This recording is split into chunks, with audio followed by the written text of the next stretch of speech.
Bueno, seguimos en Canarias al Día. El repaso. Continúan las reacciones a la decisión del Partido Socialista de su último Congreso Federal de hace varias semanas de eliminar el término Q+ de las siglas LGTBI. El colectivo dice que el Partido Socialista ignora con esta decisión la palabra queer, que es como se identifica a las personas que no quieren ponerse unas etiquetas. Vamos a hablar de este asunto con Meritxell Salazar, que es portavoz de Diversa. Meritxell, ¿qué tal? Muy buenas noches. Muy buenas noches. Yo creo que, no sé si lo he dicho bien, o sea, el término Q+ recoge a esas personas queer que no quieren ponerse una etiqueta. Exactamente, para explicar sobre a la gente qué es el término Q+. Claro, cuando hablamos de la palabra Q hace referencia a queer, y cuando hablamos de queer ya definirlo es encorsetarnos a nosotras mismas, ¿no? Hablamos de todas esas personas que entran dentro de las disidencias, es decir, hacemos referencia a todas las personas que no son normativas por un aspecto u otro. Y esto a quien más nos ha atacado siempre es a las personas del colectivo LGTBIQA+, porque por nuestra expresión de género, por nuestra identidad y por nuestra orientación, siempre se nos ha categorizado desde otra perspectiva, ¿no? Fuera de esa norma que nos obligaba o nos obliga a pertenecer, pues, a esa cis heteropatriarcal, ¿no?, en el sistema en el que vivimos. Cuando hablamos de lo queer, en el siglo XX, por ejemplo, se hacía referencia para esas personas que por su identidad, su expresión o su orientación, se les atacaba con ese término como para llamarlos, entre comillas, como raros, ¿no? Es como si hiciéramos el sinónimo aquí en el castellano, y se utilizaba de forma peyorativa. Y es un término que ha reapropiado la propia comunidad LGTBIQA+, y nos reasignamos del queer de una forma como posición política a la hora de, vale, yo existo y reivindico mi existencia también entra fuera de la norma, y al no poder categorizarme, abrazo esa etiqueta como tal, ¿no? Entonces, queer es un término paraguas que engloba a las vivencias del propio colectivo LGTBIQA+, con independencia de su identidad y su orientación. Meritxell, siempre ha habido un poquito de burla con el colectivo porque dice que cada vez hay más letras, ¿no? Sí. Pero de alguna forma es positivo porque se va recogiendo, vamos a decir, la identidad de las personas en cada momento. Tenemos gays, lesbianas, transexuales, bisexuales. Hay como una especie de burla donde ya casi que abarcamos, pues, todo el diccionario, ¿no? Y si es necesario abarcar el diccionario para poder poner palabra y nombre a lo que sienten y lo que viven las personas, pues así haremos, ¿no? Creo que al final redunda en que todas nos gusta sentirnos partícipes de alguna parte social, somos seres sociales por naturaleza, y etiquetarnos en algunos sentidos nos hace tener un sentido de pertenencia, y sobre todo ser quienes somos y reivindicarnos nos visibiliza. Y visibiliza esa realidad, y visibilizar esa realidad y nombrarnos como lesbianas, gays, bisexuales, trans, intersex, queer, ases, lo que sea, incluso en ese más, hace que yo me reconozca no solo a mí misma, sino que el resto también nos podamos reconocer. En el colectivo me recoge, que haya comunidad, ¿no? Exacto. Exacto. ¿Creen que esta decisión ha traicionado al propio colectivo? Creo que en este caso desde Diversa, desde los colectivos, creemos que cualquier decisión que adopte una medida excluyente va en contra del colectivo, ¿no? El colectivo es una comunidad que integra y que acoge, y en ningún momento vamos a excluir a ninguna de nuestras compañeras ni a ninguna sigla. Cuando hablamos de eliminar la Q, eliminamos la A o eliminamos el plus, estamos eliminando unas siglas, pero las personas no dejamos de existir. Seguimos estando, estamos quitando representatividad y estamos quitándonos las realidades que son visibles en el día a día, y que, sin embargo, vamos a ser como ojos ciegos a algo que realmente seguimos existiendo. No vamos a dejar de estar en el mundo ni teniendo una posición porque el PSOE en un congreso quiera eliminarnos. Es que esa no es la realidad actualmente. Lo cierto es que desde que se tomó esa decisión o se conoció esa posición por parte del Partido Socialista en su Congreso Federal, hablamos del Partido Socialista porque es quien ha hecho esto, en este caso en el Congreso Federal del partido. Han habido muchas reacciones a esa decisión. Quiero que escuchen a la senadora canaria Carla Antonelli. Con inmenso dolor, después de más de 40 años de militancia que he tenido en el Partido Socialista Obrero Español, contemplé cómo se impidió que se incluyeran dos siglas dentro del colectivo LGTBI, que fuera colectivo LGTBIQ+. A mí personalmente me dio mucha vergüenza que, sobre todo, se oyeran y se alzaran gritos y proclamas de vivan los derechos de las mujeres, como si hubiese algún conflicto. ¿Qué pasa? ¿Las mujeres queer queer no son mujeres? ¿Las mujeres trans no somos mujeres? A lo mejor algunas seguramente estará pensándolo por ahí. Si alguien piensa que borrando, amputando o cercenando unas siglas van a hacer desaparecer a un conjunto de miles y miles de personas en este país, es que están muy equivocados. Es que no se han enterado de nada. Es que son unos ignorantes. Si no querían lentejas, van a tener un plato bien lleno. Meritxell, lo que dice, o sea, que no hay desperdicio en lo que dice Carla Antonelli, no solo con esas preguntas que ella se formula de ¿qué pasa? Que las mujeres queer no somos mujeres, que las mujeres trans no somos mujeres y sobre todo, que para mí es lo más importante, por mucho que se empiecen a borrar letras del acrónimo, yo lo que siento voy a seguir sintiéndolo, ¿no? Efectivamente. Es lo que nombraba antes, vamos a seguir existiendo con independencia de que un partido en su congreso pues borre unas siglas, ¿no?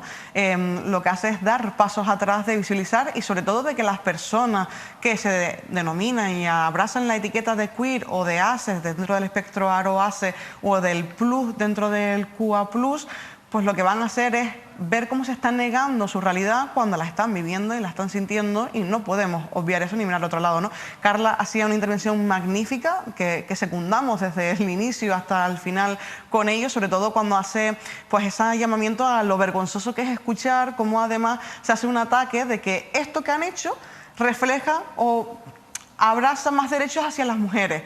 ¿Hacia qué mujeres, no? Específicamente, quiero decir, no hay un debate en ello, no estamos contrapuestas en ningún momento. Las mujeres lesbianas, trans, bisexuales, intersex, queer, ACES y el plus siguen existiendo y a nosotras también nos atraviesan las realidades patriarcales y la violencia también machistas que no podemos negar y que está ahí. Es decir, seguir luchando por la igualdad es seguir también luchando por la diversidad y luchar por la diversidad es luchar con igualdad, ¿no? Entonces, creo que no son excluyentes y que estamos entendiendo dentro de este panorama algo que se contrapone y que estamos luchando dos fuerzas cuando lo que deberíamos estar es unidas. Ahora, sobre todo, más que nunca. Sin embargo, cuando salió esta polémica y salieron tantas reacciones en contra a esta decisión socialista, el propio partido salió a decir de que ellos no han eliminado nada.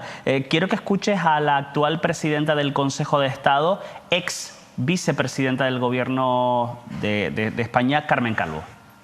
Nosotros no somos un partido que aceptamos la teoría queer. La teoría queer fomenta el género.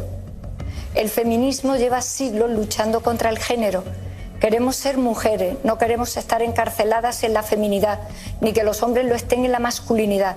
Queremos ser hombres y mujeres, libres para su proyecto de vida, sin estereotipos sobre nosotras. Carmen Calvo, Meritxell, que siempre estuvo en contra de la ley trans. Efectivamente, bueno, Carmen Calvo y que, vamos, es reconocida por su transfobia, obviamente. Aquí lo que Carmen Calvo, pues, y perdónenme por lo que voy a decir, es redunda la ignorancia, ¿no? Cuando hablamos de que el activismo feminista luchamos por ese abolicionismo del género, pues creo que eso estamos totalmente de acuerdo, ¿no? Cuando hablamos de esa identidad de género, que es abolir esos roles, esos prejuicios, esos estereotipos que nos asume desde un sistema patriarcal, quienes precisamente rompen primeramente esa norma son las identidades trans. Cuando una identidad trans pues no sigue, pues una persona trans, una mujer trans, no sigue ni la expresión de género, ni sigue un proceso hormonal, ni sigue un tránsito para conseguir lo que se entiende que tiene que ser una mujer cis, ese llamado cispassing, se la ataca porque no es una mujer. Entonces, hay una contraposición, ¿no?, entre cómo leemos a las mujeres trans, cómo leemos a las mujeres cis y por qué una mujer trans que rompe precisamente todo eso que se dice que se tiene que abolir no puede ser mujer. O sea,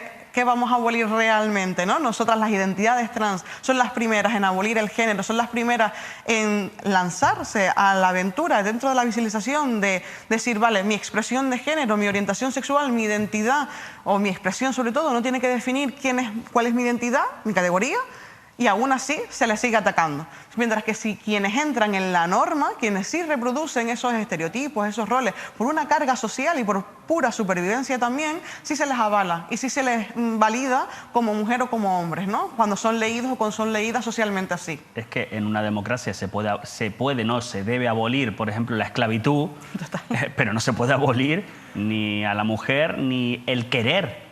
El amar a otra persona o el tener un sentimiento distinto al normativo, al que quizás nos han criado desde muy pequeños, ¿no? Sí, en este caso, incluso cuando hablamos de abolición del género, entendemos que es un constructo social. Al final el género lo han definido porque tú naces con una genitalidad y ahí se te asigna hombre o mujer. Pero es que las categorías, y eso es precisamente también lo que la teoría queer viene a poner sobre la mesa, y ya no solo hablamos de teoría, hablamos de las realidades de las personas que lo viven en primera persona. Ya no, esto no es una cuestión teórica, hablamos de que hay personas que no se definen ni se identifican ni con la categoría binaria de hombre o mujer. Cuando eso existe, ya existe una propia abolición del género categórico que durante toda la vida nos han enseñado que solo se puede ser o una cosa u otra. ¿Por qué? Eso es un constructo social y eso es lo que ha buscado siempre el activismo feminista erradicar. Ahora que el activismo LGTBIQ+ también da esos pasos hacia adelante, lo que se busca es seguir encorsetando a las personas que se salen de una normatividad. Y eso es lo único que se está persiguiendo también con esto. Quiero recordar que el acrónimo LGTBIQ+ se adoptó como una evolución del término LGB de los años 90, que esto no es nuevo, pero ¿por qué ahora? ¿Por qué ahora se trata de eliminar? ¿Qué está pasando? Pues aquí podríamos tener varias teorías. La realidad es que no somos conscientes de cuál es nuestra propia evolución. Hemos luchado durante muchísimos años para tener quiero recordar sobre todo que las primeras personas que estuvieron al frente y que las primeras personas que lucharon por nuestros derechos fueron precisamente las personas trans. Fueron las primeras personas que en esas revueltas estaban ellas liderando pues todas las cuestiones de manifestaciones y de reivindicaciones. Y no podemos dejar ese legado atrás ni dejar a las identidades disidentes mucho menos olvidadas, porque siempre han estado junto con nosotras. Ahora, ¿qué es lo que sucede? Pues que existen unos avances y unos derechos sociales que no se tienen que retroceder en ningún momento en unas materias, y mientras avanzamos y mientras avanza también en materias de mujer, también se avanza en derechos LGTBI, y se están entendiendo que avanzar en las dos a la misma manera es algo negativo o que en algún momento vamos a chocar, a hacer un cruce de trenes, ¿no? Cuando la realidad es que estamos avanzando porque los derechos humanos no se negocian, se legislan, y eso es precisamente lo que estamos consiguiendo. Y no quiero acabar, Meritxell, esta entrevista sin preguntarte por las agresiones homófobas, que muchas veces ese discurso tan radical de cierto sector político se traduce, está ya en gran parte de la sociedad. Hemos visto recientemente las condenas, por ejemplo, a los asesinos de Samuel Luis. Estos días han habido otras agresiones. ¿El colectivo qué cree que está pasando? Yo he dicho el discurso, pero ¿qué cree que está pasando el colectivo? Estamos en un auge donde ya no es solo la extrema derecha quien está manteniendo este discurso, sino que se sigue arropando y amparando en cuestiones como esta. Cuando en un congreso del PSOE se elimina la QA+, lo que se está legitimando también es el discurso de la propia extrema derecha. Y lo que se legitima es el odio que está en las calles y que lo recibimos nosotras día a día. Y eso sí es verdad que no lo podemos permitir de ninguna, ni institución, ni partido democrático dentro de este Estado. Al final lo que estamos alimentando es que las personas se sientan legitimadas para agredir, discriminar e insultar cualquier cuestión, que lo estamos viendo en los medios, pero ya no solo a nivel del Estado, que pasaron los últimos días en Valencia con esos chicos que además son canarios, sino que también sucede aquí en Canarias de forma permanente y constante. Desde diversas lo vemos, y también queremos hacer un llamamiento a que cualquier persona que esté sufriendo o tenga incidentes LGTBI-fóbicos pues puedan tener asesoramiento jurídico por nuestra parte, un acompañamiento integral que hacemos desde las asociaciones. Sí, porque estamos hablando de agresiones, pero que siempre en el día a día pues siempre hay algún pequeño comentario, alguna Totalmente. Pequeña burla, una mirada, ¿no? Después ya uno puede permitirlo en ciertos ámbitos, pues porque en tu propia vida, ¿no? En tu propio entorno familiar y de tus amigos o de esa familia elegida, ¿no? Que siempre decimos, pues tú puedes permitir ciertos comentarios porque es así, ¿no? Como, en fin, pero claro, es peligrosísimo después cómo se traduce en la propia sociedad. Te agradezco muchísimo que hayas estado esta noche aquí, un poco para aclararnos qué es lo que está pasando y qué es lo que ha pasado desde esa polémica. Meritxell Salazar, portavoz de Diversa, y como le digo a todos los invitados que han pasado por aquí, felices fiestas. Muchas gracias a ustedes por invitarnos y felices fiestas también. Y nos vemos y nos escuchamos en 2025, que seguro que el colectivo Diversa va a seguir batallando. Gracias, buenas noches. Gracias. Hasta luego. Vamos a cambiar